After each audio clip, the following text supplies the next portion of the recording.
Blind Prime here with a Spruce Content video with my co-host, Kream the Cat. Kream, come over here. Sleep over on this side. There you go. Yeah, because people like seeing you, Kream. People like you. Yeah, they enjoy you. You should hang out with us more often. Anyway, today's video is about cup zones, electronic zones, and other such zonage. Also, a few rules to follow if you are a friend or family member of an individual who is visually impaired or blind. So, without further ado, let's get into today's video, and please like, share, and subscribe below. Also, leave any comments that of any other zones you may think about, or any type of rule that may be applicable towards the blind that I may have missed. All right. Well, thank you all so much for watching today's video, and let's get into it. What is a cup zone, you may ask? Well, a cup zone is an area that you have designated as a place where things that hold liquids go. It could be water, it could be bottles, cups, what have you, cans, beer. I don't care. It's an area where beverages go, liquids of all sorts and sizes. That way, as a blind person, you know that this area is where cups are. So whenever you're feeling around on the counter or anywhere near the cup zone, you know to stay away from the cup zone. I'll feel around over here. I'll find the action figure, but I'm not touching the cup zone. So if there's a cup up here, I'm not going to knock it over because I'm nowhere near it. And the reason I'm nowhere near it is I've already designated that area to be a place where cups go. And that is one of the things I want to talk to you today about is, how to designate cup zones. Where are good cup zones? And what other types of zonage are there that you can set up as a visually impaired or blind person? A cup zone, like I just explained, is anywhere where you want to put cups. Any place in your home that you have decided is a good place for beverages to go.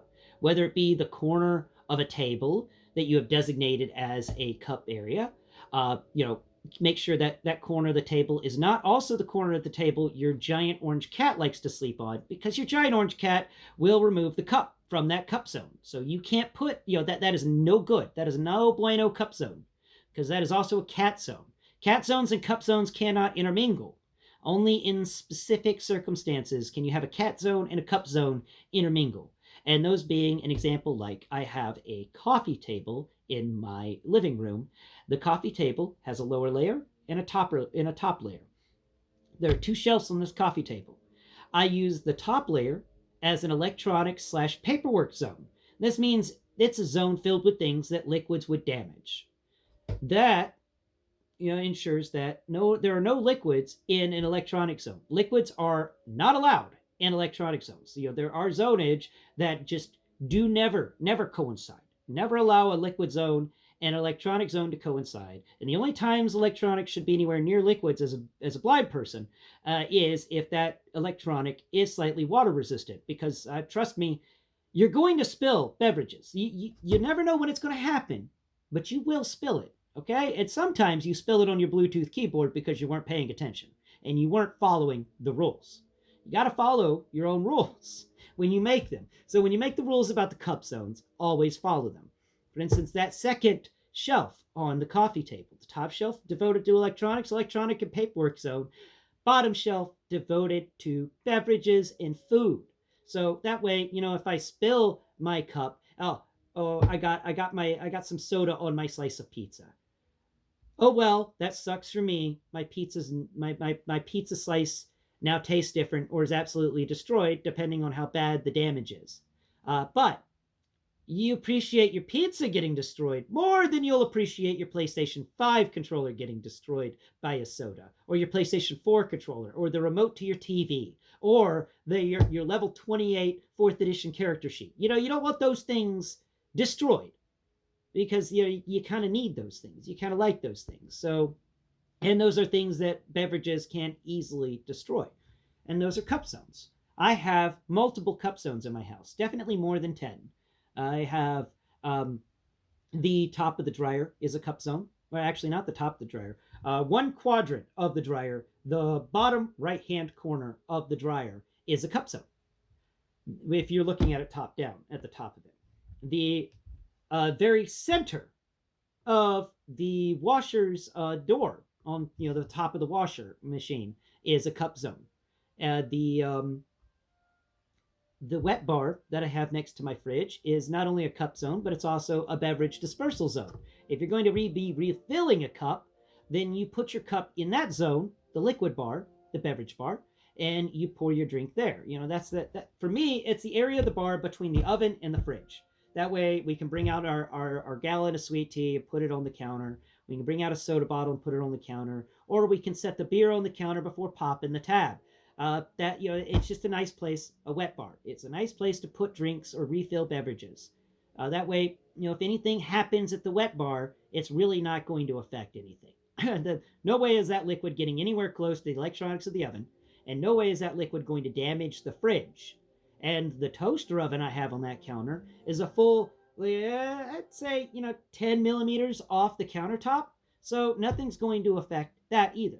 It's got enough area where a wave of beverage is not going to upset my toaster oven.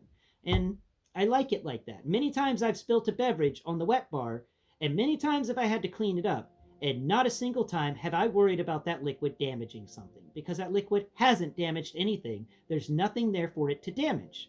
And that takes a lot of stress off my shoulders. And better yet, having cup zones means that when I lose a cup, because you're blind, you're going to be losing cups, and you probably know exactly what I'm talking about. Losing a cup is putting that cup down in a place, getting caught up in a conversation, a phone call, an audiobook, what have you, getting distracted long enough to forget exactly where you put that cup. And as a blind person, the chances of you breaking that beverage cup have now gone through the roof. You're going to find that the worst way possible. Trust me, because I find it the worst way possible every single time I put a beverage in a place that a beverage doesn't belong. I will, knock that beverage over, or worse off, break the beverage container. And many people are like, why do you use glass? Well, because it's heavier. Plastic cups don't have the sturdiness that I require. I like to drink from specifically sifter glasses because they're only a few inches tall and they have a heavy glass bottom. So if I bat it with the back of my hand or my elbow, it's going to skim across the counter and make that whirly noise that glass makes whenever it kind of spins in one place.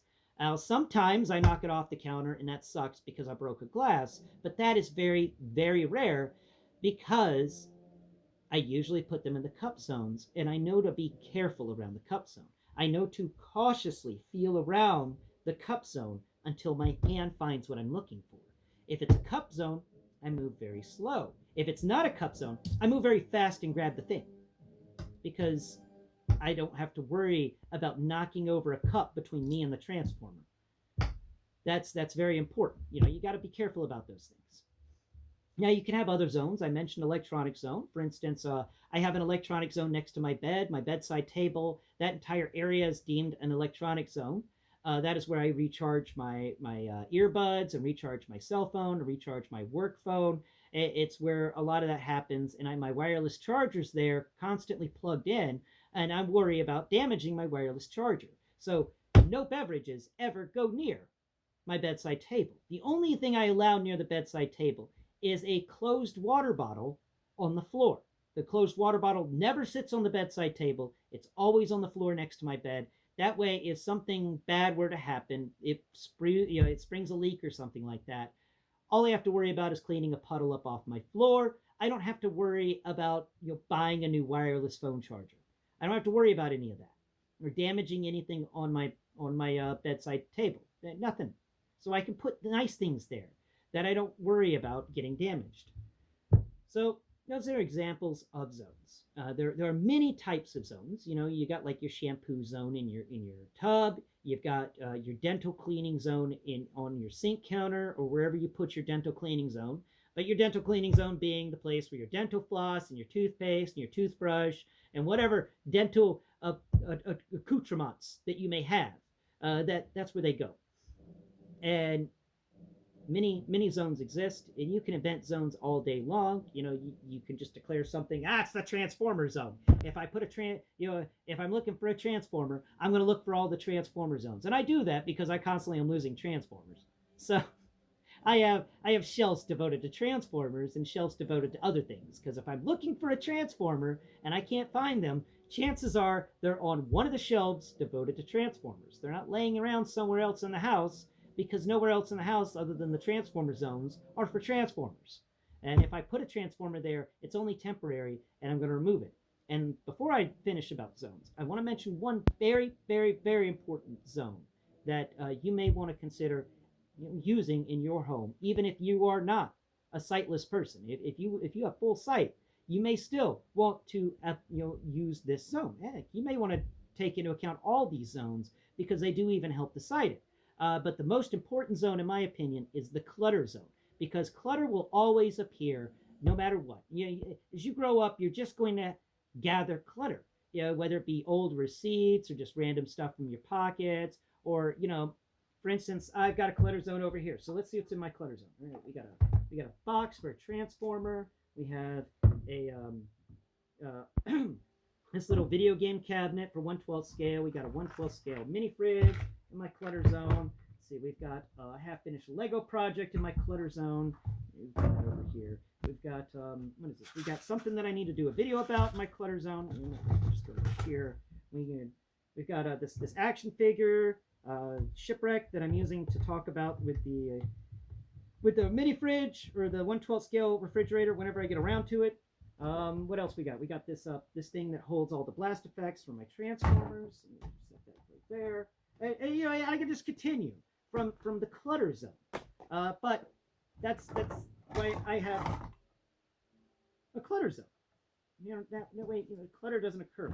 And don't do stuff stupid like I just broke that because I'm messing with it. But that's the importance of having a clutter zone and a non-clutter zone. I do find them to be quite useful, and they do help you whenever it comes to making sure you don't accidentally break something like this Lego model by having it not in the appropriate zone or wiggling around and stuff. Let's go ahead and set these guys up here.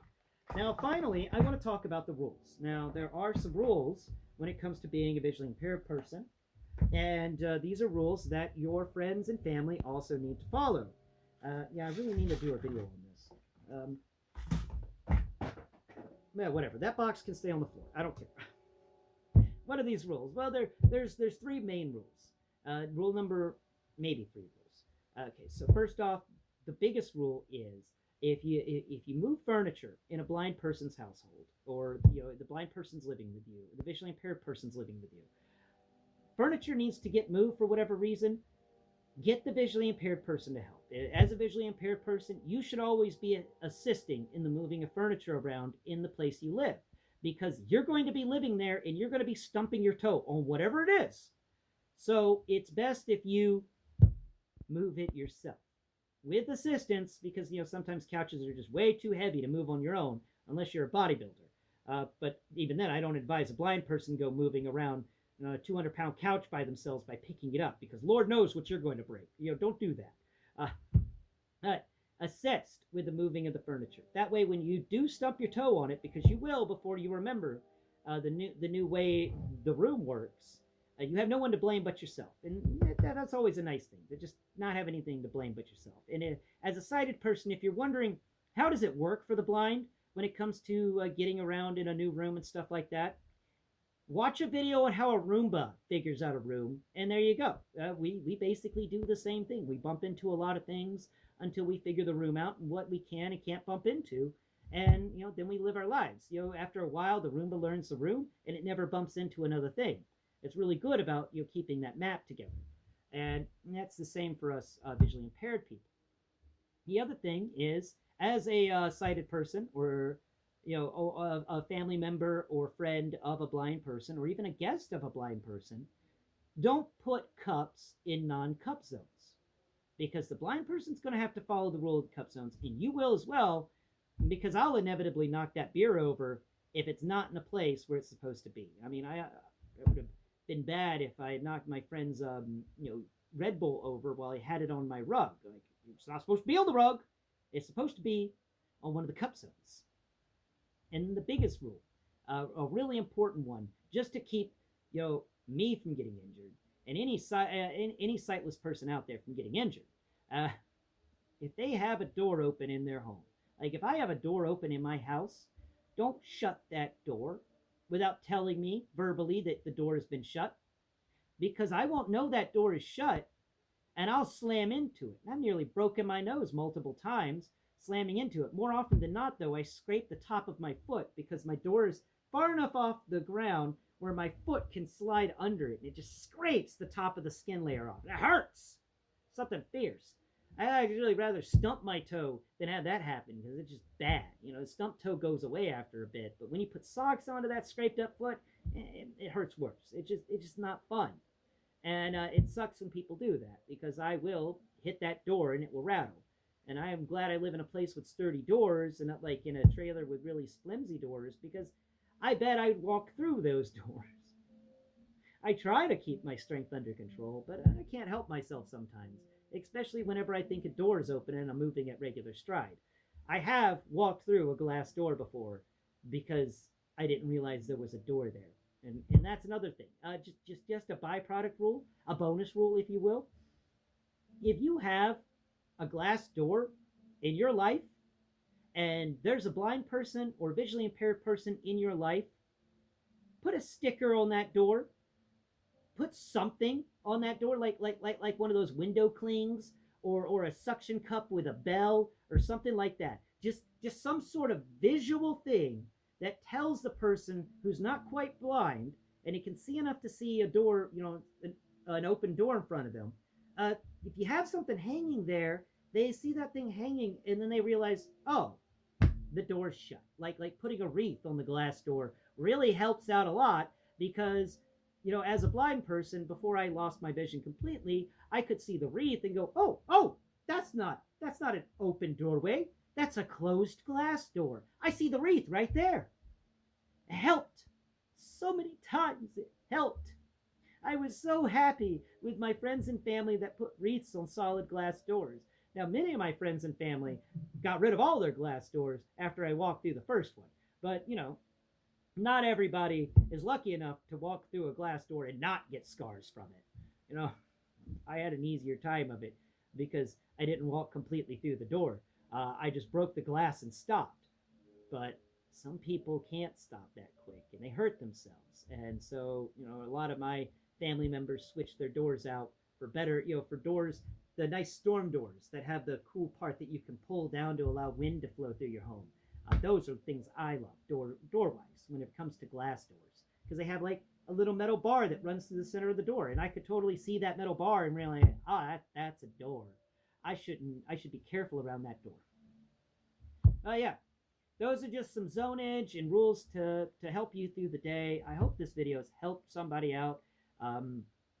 Like I said before at the beginning of this video, if you think of anything that I didn't really cover in this, share it in the comments below so that individuals, looking for assistance and looking for ways to make their lives easier as a visually impaired person or a blind person or just a friend or family member of a visually impaired or blind person, then they may be able to get some extra help in the comments below in addition to this video. Thank you again all for watching today's video. I've been Blind Prime, and this orange thing sleeping over here in the corner has been Kream the cat. Why are you so camera shy these days, Kream? Why are you so camera shy? You're always camera shy. Say hi to people once in a while, and don't bite my nose. Till next, bride. Bye-bye for now.